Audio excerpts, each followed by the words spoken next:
찰로 역정 제1부 13. 허영의 시장.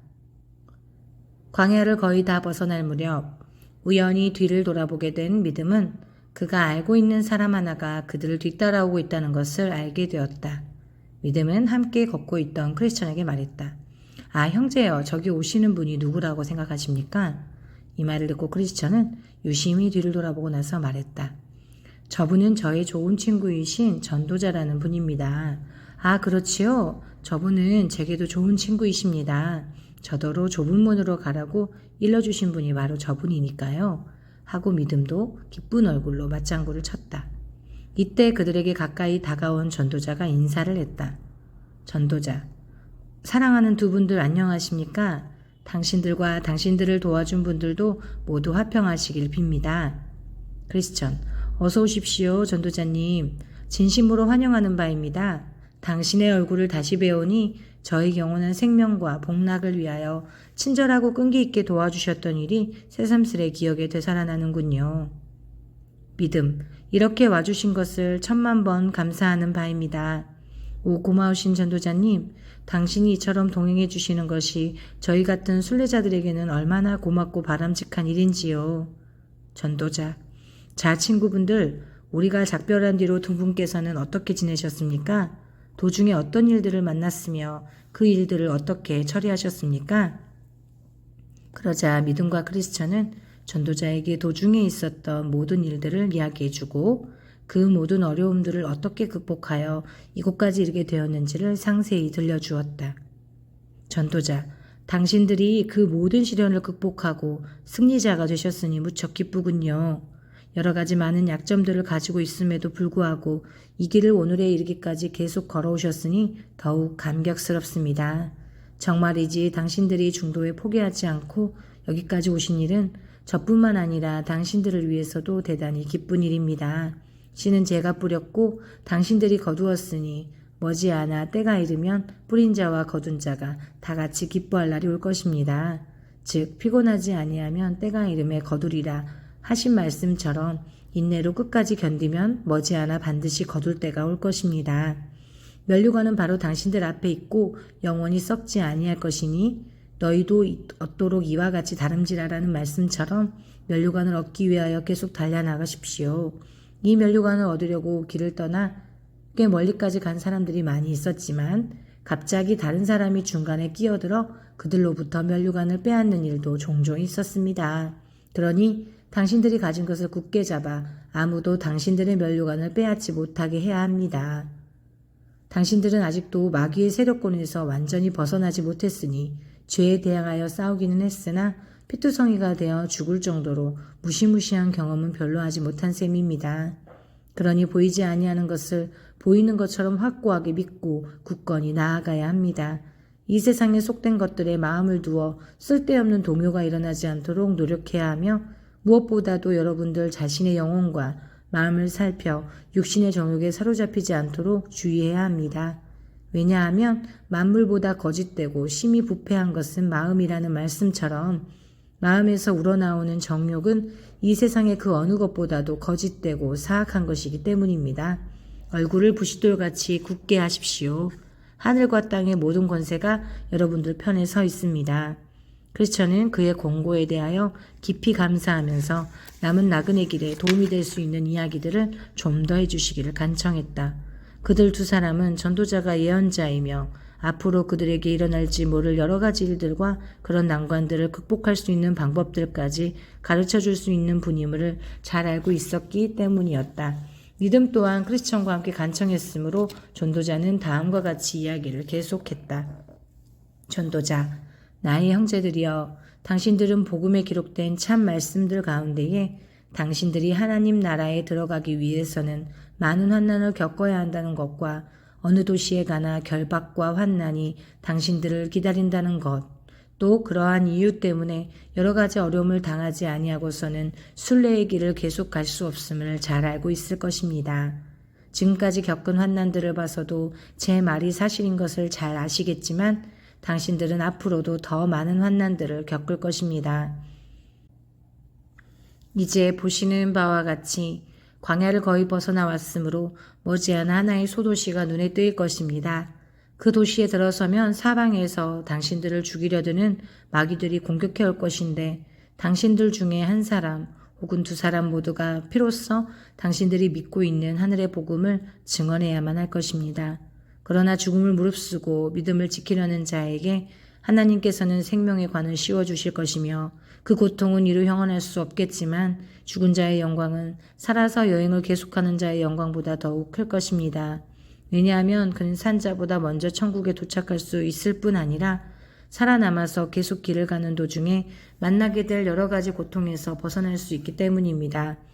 이제 당신들이 그 도시에 들어서게 되면 제가 여기서 말씀드린 일들이 이루어짐을 알게 될 터이니 제가 한 말을 명심하고 사내답게 용감히 행하십시오. 그리고 당신들의 영혼을 하나님 곧 신실하신 창조주께 의탁하십시오. 나는 꿈에서 그들이 광야를 벗어나자마자 금세 하나의 마을이 나타나는 것을 보았는데 그 마을의 이름은 허영이었으며 그 마을에는 허영의 시장이 열리고 있었다. 이 시장은 연중 내내 열리는 시장이었는데 이 시장이 열리고 있는 마을 자체가 허영보다도 더 경박한 곳일 뿐만 아니라 사고 팔리는 많은 물건들이나 모여드는 사람들조차도 모두 허영에 가득 차 있었다. 그곳은 모든 것이 다 헛되도다라고 한 어떤 현자의 옛말 그대로였다. 그런데 이 시장은 요즘에 새로 열린 시장이 아니고 오래전부터 존속해오던 시장인데 그 기원을 설명하면 이렇다. 약 5,000년 전에 지금처럼 정직하고 경건한 순례자들이 있었다. 순례자들이 이 허영의 도시를 반드시 통과해야 한다는 것을 알아챈 바알세불과 아블루온 군대는 그들의 동료들과 함께 음모를 꾸며 이 허영의 도시 안에다 온갖 종류의 허영을 사고 파는 시장을 세워놓고 연중무휴로 장을 열기로 했다. 그리하여 이 시장에서는 이런 것들이 팔렸다.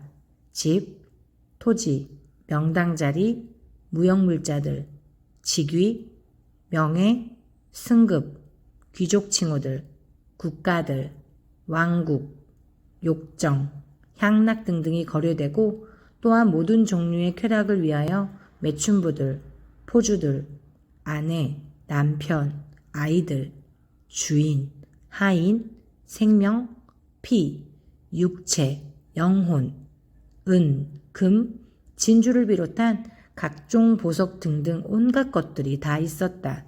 게다가 이 시장에는 언제나 마술사들, 사기꾼들, 도박꾼들, 바보들, 악한들, 불량배들 등 온갖 종류의 쾌락과 악에 젖은 사람들이 술렁거리고 있었다. 또한 도둑질, 살인, 간통, 거짓 맹세, 피 묻은 것들과 같은 무시무시한 것들도 언제든지 무료로 구경할 수 있었다. 임시로 열리는 다른 장터들처럼 이 시장도 같은 종류의 물건들이 팔리는 몇 가지 특별구역과 거리들로 분류되어 있었다. 제각기 특유한 이름의 광장들, 거리들, 골목들, 나라와 왕국들이 늘어서 있었으므로 자신이 원하는 물건들을 쉽사리 발견할 수 있었고 영국 거리, 프랑스 거리, 이탈리아 거리, 스페인 거리, 독일 거리에서는 제각기 그 나라 특유의 많은 사치품들과 허영을 팔고 있었다. 다른 시장들처럼 이 시장에는 주요 거래 상품이 있었다. 여기에서는 로마의 상품들이 큰 인기를 얻고 있었는데 영국인들과 그 밖의 몇몇 사람들만 로마 제품에 대한 반감을 가지고 있었다. 앞에서 이미 말한 것처럼 천국으로 가려면 반드시 허영의 상품으로 가득 찬 이 도시를 통과해야 하므로 천국을 향하여 가는 사람이 이 거리를 거쳐가지 않으려 할 때에는 세상 밖으로 나가는 수밖에 없었다. 만왕의 왕이신 예수께서도 자신의 나라인 천국으로 가실 때 이 도시를 지나가셨는데 때마침 장이 성대하게 열리고 있는 판이었다. 내가 생각하건대 이 도시의 주인인 바알세불은 예수를 유혹하여 온갖 허영을 사도록 권고하였고 만일 예수께서 이 거리를 지나가시면서 그 마귀의 공고를 존중하여 따랐더라면 마귀는 그를 허영의 거리의 주인으로 삼았을 것이다. 예수께서는 존경받으실 만한 귀한 분이었으므로 바알세불은 예수를 이 거리 저 거리로 데리고 다니며 잠깐 동안에 이 세상의 모든 왕국들을 보여주면서 어떻게 하면 이 축복받은 사람을 유혹하여 시장에 널려있는 허영을 흥정하고 살 수 있게 만들 수 있을까 궁리했다. 그러나 예수께서는 이러한 온갖 상품들에 전혀 마음을 두지 않으시고 허영에 대해서는 한 푼의 돈도 허비하지 않으신 채로 그 도시를 떠나가셨다. 이처럼 허영의 시장은 아주 오래전에 세워진 것으로 오랜 기간 동안 변함없이 유지되어 온 매우 거대한 시장이었다. 이미 말했듯이 이들 두 순례자들은 이 도시를 반드시 통과해야만 했었다. 하지만 그들이 시내에 발을 들여놓자마자 어찌된 일인지 시장에 모인 사람들이 여기저기서 웅성거리기 시작하더니 이윽고 도시 전체가 그들 두 순례자들로 인해 떠들썩하게 되었다. 이렇게 야단법석이 일어난 데에는 몇 가지 이유가 있었다. 첫째로 이 순례자들이 입고 있는 의복은 시장에서 거래되고 있는 옷들이나 이곳 사람들이 입고 있는 옷들과는 판이하게 달랐다. 그리하여 시장에 모여 있는 사람들은 이상한 눈초리로 두 사람을 훑어보면서 더러는 그들을 보고 바보니, 미친놈이니, 이방인들이니 하면서 욕을 하고 놀려댔다. 둘째로 그곳에 모인 사람들은 두 순례자의 의복뿐만 아니라 말씨까지도 이상하게 여겼다. 순례자들은 당연히 가나안 말을 썼기 때문에 이 시장에서 그들의 말을 알아듣는 사람은 거의 없었다. 세상 말을 쓰는 시장 주민들은 순례자들이 시장의 이쪽 끝에서 저쪽 끝에 이르기까지 그들을 마치 야만인처럼 여겼다. 셋째로 시장의 상인들이 이 두 순례자를 불쾌하게 여긴 까닭은 이들이 시장에 쌓인 온갖 허영의 물건들을 경시하여 조금도 거들떠보지 않았기 때문이었다. 상인들이 물건을 팔아달라고 그들을 부르기라도 하면 순례자들은 두 손으로 귀를 틀어막고 내 눈을 돌이켜 허망한 것을 보지 말게 하소서라고 부르짖었다. 그들의 모든 거래와 매매는 모두 하늘나라에 있다는 표시를 하면서 하늘을 우러러 보았다. 두 순례자들의 거동을 바라보며 비웃고 있던 한 상인이 무엇을 사고자 하십니까? 하고 그들에게 말을 걸자 그들은 정색을 하고 상인을 바라보면서 우리는 진리를 구하고 있습니다. 라고 대답했다. 이 대답으로 인하여 그들에 대한 조롱은 더욱 심해졌다. 어떤 사람들은 그들을 놀리며 시비를 거는가 하면 어떤 사람들은 거친 욕을 하면서 그들을 때려눕히자고 선동하기도 했다. 마침내 일이 점점 커져서 시장 전체가 떠들썩하게 들끓고 큰 혼란과 소동이 벌어지고 말았다. 바야흐로 이러한 소식은 시장의 주인에게 알려져서 그는 곧장 가장 믿을 만한 친구들에게 위임하여 어떻게 이들 두 나그네가 시장 전체를 온통 소란하게 만들었는지 조사를 하도록 했다. 그리하여 이 두 순례자들은 신문을 받기 위하여 재판정으로 끌려갔고 그들 앞에 앉은 몇몇 신문관들은 그들이 어디에서 떠나 어디로 가는 길이며 이상스러운 의복을 입은 채 시장에서 어떤 일을 했는지 캐묻기 시작했다. 순례자들은 신문관들에게 자신들은 그들의 영원한 본향인 하늘의 예루살렘을 향해 가는 중인 순례자들이자 이방인이라고 말했다.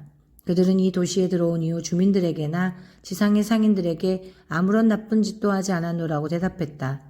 다만 혹시 상인들을 불쾌하게 한 일이 있다면 어떤 사람이 무엇을 사겠느냐고 물었을 때 단지 진리만을 구하노라고 대답한 일밖에 없으니 조용히 여행을 계속할 수 있게 해달라고 간청했다.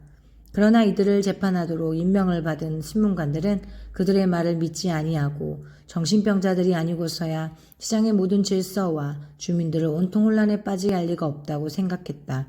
그리하여 신문관들은 두 순례자들을 데려가 마구 때리고 온통 흙투성이로 만든 후 옥에 가두어 시장에 있는 모든 사람들에게 구경거리가 되게 하였다. 감옥에 갇힌 순례자들은 얼마 동안 이곳 사람들의 구경거리로서 온갖 놀림, 경멸, 분풀이, 욕설의 대상이 되었으나 이 시장의 주인은 그들이 겪는 온갖 순환들을 보면서도 그냥 웃기만 하고 있었다. 그러나 참을성 많은 두 순례자들은 욕지거리를 축복으로 나쁜 말을 좋은 말로 박해를 친절로 갚아주었다. 그러자 시장에 있는 사람들 중 좀 더 사력 있고 편견이 적은 사람들은 스스로 상황을 살펴보고는 순례자들에게 계속 박해를 가하는 행동은 오히려 더 비열한 행동이라고 비난하기 시작했다.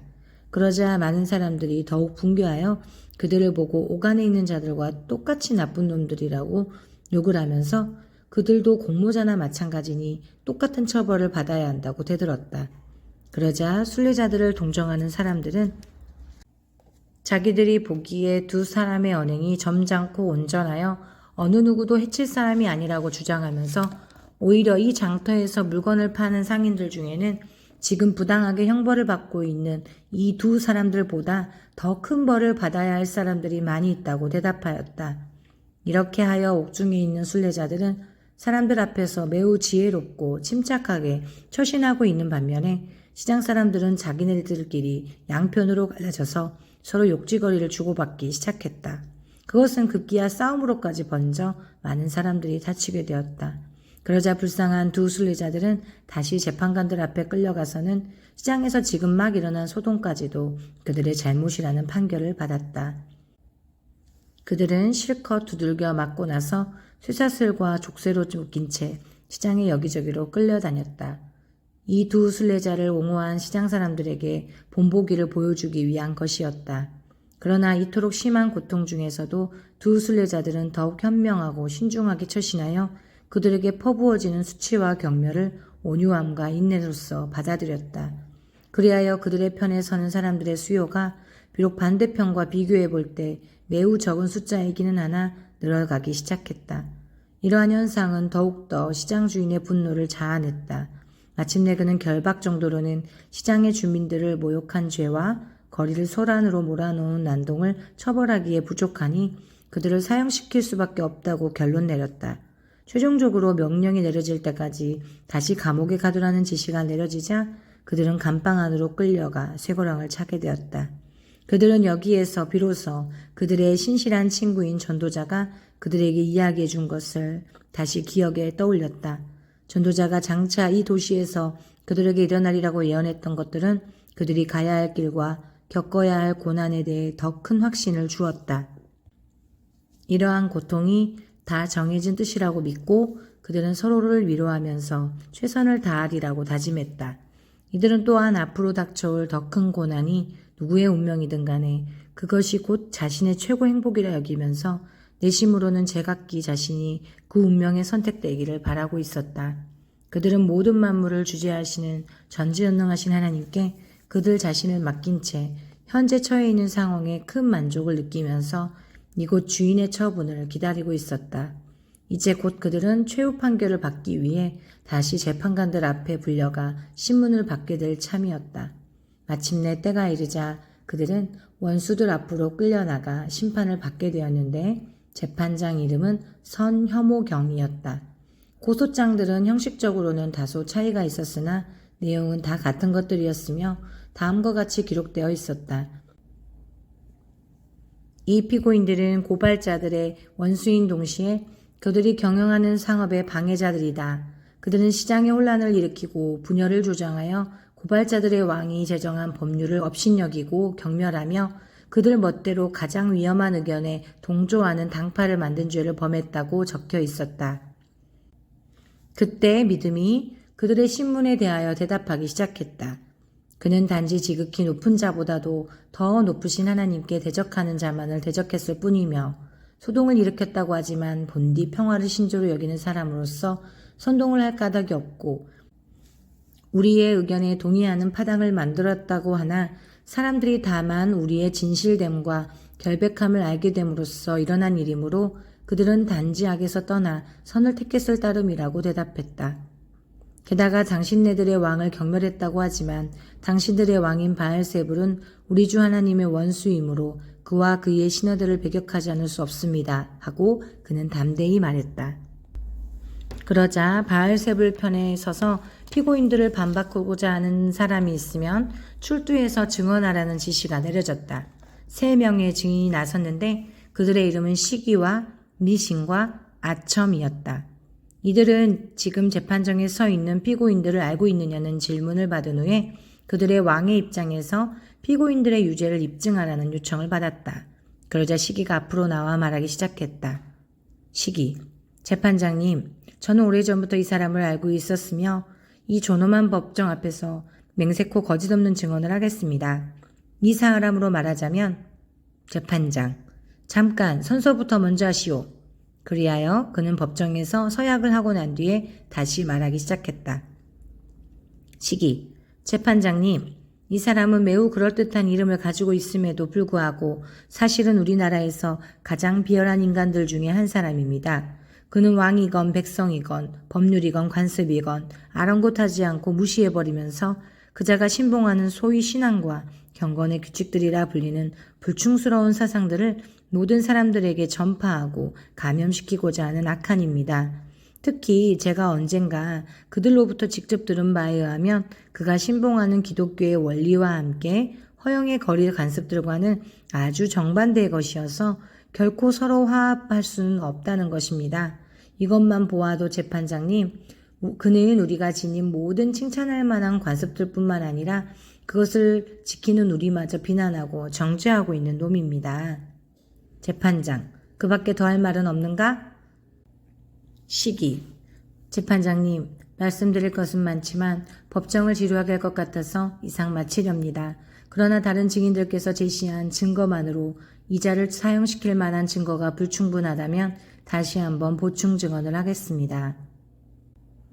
그래서 재판장은 시기에게 대기하고 있으라고 명한 후 다음으로 미신이라는 증인을 불러세워 피고인의 얼굴을 자세히 보라고 했다. 또한 그들의 왕인 바알세불의 편에 서서 피고에게 반박할 것이 있으면 무엇이든 다 말하라고 명했다. 그리하여 미신은 선서를 하고 난 후 증언을 시작했다. 미신, 재판장님, 저는 일찍이 이 사람과 친분을 가져본 적도 없고 앞으로도 역시 사귀고 싶은 마음이 전혀 없습니다마는 요전날에 그와 잠시 이야기를 나누어 본 결과 그가 아주 못된 녀석임을 알게 되었습니다. 그가 말하는 것을 들으니 우리의 종교는 아주 무가치한 것으로 하나님을 기쁘시게 할 수 없다는 것입니다. 재판장님께서도 잘 아시겠지만 이자가 말한 대로라면 우리는 모두 헛되이 신을 섬기고 있으며 여전히 죄악에 빠져 있고 결국은 저주를 받아 지옥에 떨어지게 될 것입니다. 제가 말하고자 하는 점이 바로 이것입니다. 다음으로 아첨이 선서를 했다. 그러자 재판장은 그들의 왕인 바알세불의 편에 서서 피고인에게 반박할 말이 있으면 무엇이든지 하라고 명령했다. 아첨, 재판장님, 그리고 여기 모이신 신사 여러분, 저는 오래전부터 이자를 잘 알고 있으며 또한 그가 말하지 말아야 할 것을 말하는 것도 여러 번 들었습니다. 그자는 우리의 고귀한 대왕이신 바알세불을 비방하였고 그분의 존경할 만한 친구들인 옛사람경, 음란경, 사치경, 허영경, 세욕경, 탐욕경 등을 비롯한 여러 귀족들을 경멸하는 말을 하기도 했습니다. 그리고 만일 도시 주민들의 생각이 자기와 일치하기만 하면 그 귀족들을 이 마을에서 더 이상 살지 못하도록 내쫓아야 한다고 말한 적도 있습니다. 뿐만 아니라 지금 이자를 재판하기 위해 대왕께서 임명하신 재판장님까지도 하나님을 거역하는 악당이라고 비방하였고 그 밖에도 온갖 악담과 욕설을 하여 우리 마을에 사는 대부분의 귀족들을 제멋대로 비방했습니다. 아첨의 말이 끝나자 재판장은 법정에 서 있는 피고인을 가리키며 말했다. 변절자여, 이단자여, 반역자이니 악하나 선량하고 정직한 증인들이 너를 반박하여 불리한 증언을 하는 것을 전부 잘 들었는가? 그러자 믿음은 대답했다. 믿음, 제 자신을 변호하기 위하여 몇 마디 말씀드려도 좋겠습니까? 재판장, 이 악당 같으니 너는 더 이상 살 가치가 없는 놈이야. 지금 당장 그 자리에서 죽여버려야 마땅하겠지만 세상 사람들에게 우리가 얼마나 관대한가를 보여주기 위해 너에게 몇 마디 변명할 기회를 주겠다. 믿음, 우선 시기 씨가 말한 것에 대한 답변부터 시작하겠습니다. 저는 세상의 어떤 법률이나 규칙, 관습, 사람들일지라도 하나님의 말씀에 어긋나는 것은 기독교 정신에 어긋나는 것이라는 말 이외에는 결코 다른 것을 말한 적이 없습니다. 만일 제 말에 잘못된 점이 있다면 저를 납득시킬 만한 설명을 해주십시오. 그렇게 해주신다면 여기 당신들 앞에서 기꺼이 제가 한 말을 취소하겠습니다. 둘째로 미신이 저를 반박하여 증언한 것에 대해서 말씀드리자면 하나님을 경배하기 위해서는 신성한 믿음이 필요하며 그것을 얻기 위해서는 하나님의 뜻을 보여주는 신성한 계시가 있어야 합니다. 그러므로 무엇이든지 하나님의 신성한 계시에 부합하지 않는 것을 믿으면서 하나님을 경배한다는 것은 단지 인간적인 신앙에 불과할 뿐 영생의 은혜를 얻을 수 있는 참된 신앙이 되지 못할 것입니다. 셋째로 아첨 씨가 말한 것에 대해서 말씀드리자면 제가 비방을 했느니 헐뜯었느니 하는 따위의 말은 제쳐두고 이 도시의 임금과 소위 귀족들이라고 불리는 그의 신하들은 이 마을이나 이 나라보다도 오히려 지옥이 더 어울린다고 생각합니다. 그러하오니 주여 저를 긍휼히 여겨 주시옵소서. 그러자 재판장들은 배심원들에게 말했다. 그때까지 배심원들은 옆에 대기하여 재판의 진행 상황을 관망하고 있었다. 배심원 여러분, 여러분도 알다시피 이 사람은 우리 도시에 커다란 난동을 일으킨 장본인입니다. 여러분은 덕망 높은 신자들이 그에게 반박하여 여러 가지 증언하는 것을 들으셨을 것입니다. 또한 지금 그의 답변과 자백을 들으셨으니 이제 그를 교수형에 처하느냐 아니면 살려두느냐 하는 것은 여러분의 생각과 판단에 달려 있습니다. 그런데 여러분이 판단을 내리시기 전에 먼저 여러분들에게 우리나라 법률에 대해 설명해 드릴 필요가 있다고 생각합니다. 우리 군주이신 바알세불의 신하들 중 하나였던 바로왕 시대에 제정된 법률은 이단 종교를 믿는 사람들이 번성하고 자라나 너무 강하게 될 것을 억제하기 위하여 그들의 사내 자식을 모두 강에 내던져 죽게 하였고 또 역시 대왕님의 신하였던 느부갓네살 왕의 통치하에서는 누구든지 백성들 가운데 그가 금을 부어 만든 우상 앞에 엎드려 경배하지 아니하면 즉시 훨훨 타는 풀무에 던져 타 죽게 하는 법령이 있었으며 다음으로 다리오 왕 때에도 어떤 기간을 정하여 그 기간 동안 누구든지 왕 이외에 어떤 신에게나 우상에게 경배하고 의지하면 사자굴에 던져넣기로 되어 있었습니다. 그런데 이제 반역자인 피고는 생각뿐만 아니라 물론 생각으로 반역하는 것도 용서할 수 없지만 언행으로도 이 모든 법령들을 위반했습니다. 그러므로 이자의 죄악은 결코 용서할 수 없습니다. 바로가 옛날에 그러한 법령을 제정하게 된 동기를 말하자면 실제로 범죄가 아직 나타나지는 않았지만 머지않아 범죄가 일어날지도 모른다는 우려에서 그것을 미연에 방지하기 위해 정한 것인데 지금 이자의 범죄는 매우 명백하게 드러나 있습니다. 느부갓네살 왕과 다리우스 왕의 법률에 비추어 보아도 여러분이 보다시피 이 피고인은 우리의 종교에 거역하여 함부로 비방했고 그 스스로 자백한 반역죄만을 생각해 보아도 마땅히 사형 선고를 내리는 것이 당연하다고 생각합니다. 그리하여 배심원들은 의견을 모으기 위해 잠시 퇴정했는데 그들의 이름은 맹목씨, 불량씨, 악의씨, 호색씨, 방탕씨, 성급씨, 자만씨, 증오씨, 거짓말쟁이씨, 잔인씨, 빚혐오씨, 완고씨 등이었다. 그들은 이미 제각기 마음속에 피고를 반박하는 유죄 판결에 동의하고 있었으므로 만장일치로 유죄 판결을 결정짓고 나서 재판장에게 보고했다. 그들 중에 배심원 맹목씨가 맨 먼저 나와서 이놈은 이단자임이 분명합니다 라고 말하자 다음으로 불량씨가 이런 놈은 이 세상에서 아주 없애버려야 합니다 하고 말하였고 악의씨는 그렇소 이런 놈의 얼굴은 쳐다보기도 싫소 하고 맞장구 쳤다.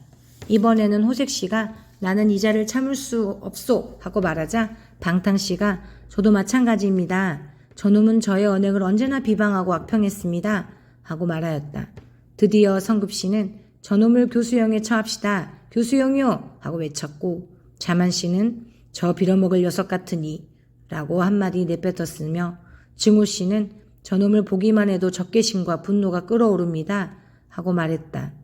거짓말쟁이씨는 저놈은 사기꾼이요 라고 말했고 잔인씨는 교수형에 처하는 것도 저놈에게는 과분한 일이요 라고 외쳤으며 빚혐오씨는 저놈을 어서 죽여 없애버립시다 라고 했다. 마지막으로 완고씨는 이 세상을 저에게 다 준다 해도 저놈과는 같은 하늘 아래에서 살 수 없습니다. 그러니 어서 저놈을 사형 선고에 처합시다 하고 말했다. 이렇게 해서 그들은 그들의 결정을 곧 실행에 옮겼다. 그리하여 믿음은 법정에서 끌려나가 이전에 있던 감옥으로 돌아가서 일찍이 없었던 가장 참혹한 사형에 처해지는 선고를 받았다. 그들은 믿음을 감옥에 끌어내어 그들의 법률에 따라 채찍으로 매질을 가한 뒤 주먹으로 실컷 때리고 칼로 그의 몸을 난도질했다. 그런 뒤 그들은 또다시 그를 돌로 친 다음 그를 대검으로 찔렀다. 그리고는 그를 화형틀에 묶은 뒤에 불에 타서 재가 되도록 내버려 두었다. 이렇게 믿음은 그의 종말을 맞이했다. 그런데 나는 수많은 군중들 뒤로 두 필의 말이 이끄는 마차 한 대가 그를 기다리고 있다가 그의 고통스러운 환난이 끝나자마자 곧장 그를 태워가지고 나팔 소리를 울리며 구름 사이로 헤쳐나가 지름길로 천국문에 이르는 것을 보았다. 이렇듯 믿음의 사형 집행은 즉각적으로 이루어졌으나 크리스천은 집행유예를 받고 다시 감옥으로 보내졌다. 그곳에서 크리스천은 얼마 동안 감금되어 있었는데 세상 만물을 통치하고 지배하시는 하나님께서 배심원들과 관리들의 노여움을 장악하시어 그는 감옥에서 벗어나 가던 길을 계속 나아갈 수 있게 되었다. 선한 믿음이여, 그대는 충실하게 하나님에 대한 믿음을 세상 앞에 밝혔으니 그분의 축복이 그대와 함께 있을지어다.